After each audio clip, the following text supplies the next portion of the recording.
Wall Street is back in the claws of a bear market. This comes as worries about inflation and higher interest rates overwhelm investors.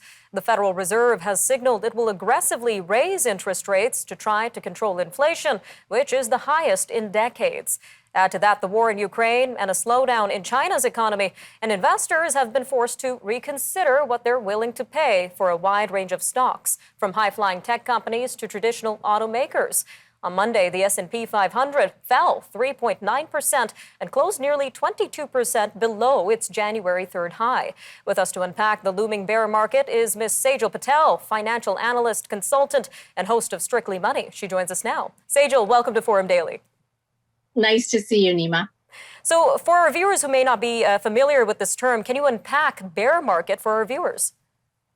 Sure. So when a stock market is considered to be in bear market territory when it is down 20% or more from its recently hit high, right? So if you look at a couple of markets, the S&P 500 in the US, and we look at the US markets because it is the world's largest capital market, the S&P 500 is down about 20% from its recent peak hit in January.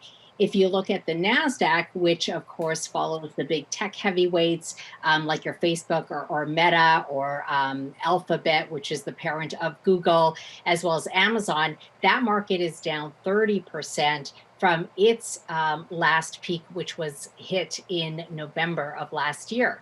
Now, the TSX composite index here in Canada, we're not in bear market territory, at least not yet. It's down about 10%. And part of the reason there is because it is heavily weighted towards resources and oil. And we know that oil prices are up. So it's lending a little bit of support for that market. Good to know that things are a little smoother here in Canada. Now, a lot of attention is on the U.S. Federal Reserve's moves to raise interest rates. So how do such decisions from the Fed impact global markets? Yeah, so the Federal Reserve and the interest rates, I guess the big concern is that interest rates are going up and likely going even higher, right? And the reason for that, Nima, not just in the US and Canada, but frankly, most markets around the world, is there's hope that higher interest rates will tame up runaway prices and inflation and bring it back to reasonable levels. The complication with that, there's a couple of things. One, it hasn't worked, at least not yet, right? If you look at recent numbers out of Canada and the US, the trajectory is still higher. In fact, in the US, we got numbers north of 8% last week, and there was hope that it had peaked, and it means that the Federal Reserve is taking a more aggressive stance. Now, we are going into a two-day policy meeting in the US tomorrow. 50 basis point hike is pretty much baked in, but there's a lot of people saying that we could see a 75 basis point hike. I happen to be in that camp because just because of the tone that we're seeing. The last comment that I would make about the markets and what's really getting them nervous is that typically interest rates would work, right? The idea is that it tames demand down. The problem is that this is not just a demand-driven inflation. A lot of it has to do with supply disruptions. As you talked about, right, in China, you've got hundreds and thousands of cargo ships sitting there. The Russian-Ukraine conflict is affecting oil prices, and that's a disruption. So there's still the verdict out there of whether these interest rate hikes are going to work.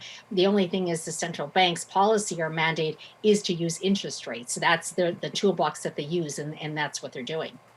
All right, Saijal, about a minute left here, but are there any ways that investors can prepare for a bear market? Are there any particular investments to consider at this time? I know there's a lot of interest around cryptocurrencies right now. Yeah, so what I would say is try to gain some perspective, right? We've had 14 bear markets since World War II. I've been in the financial industry for 20 years. I've seen at least 7 in my days. And while we see market corrections, we also see market rebounds. So unless you need the money right now, don't sell. right? It's easy to look at your portfolio and see that it's down, but it's just a number. You haven't realized it unless you sell. Remember that the stock market is a longer term game and we should see a recovery. We just don't know when it's going to happen. And for those who are looking at the markets, again, you can't time the bottom. We don't know when the bottom's going to happen. So, a couple of good strategies: dollar cost average in, right? If you're looking at low cost index funds or ETFs or mutual funds, if you want to be more active, go more defensive, right? Defensive plays that do well regardless of the economy. Mhm. That should help as well. And the last one is, if you're a real stock picker, you got to find the ones that are valued properly. All right, Saijal Patel from Strictly Money, thank you again for joining us today. Thanks for having me.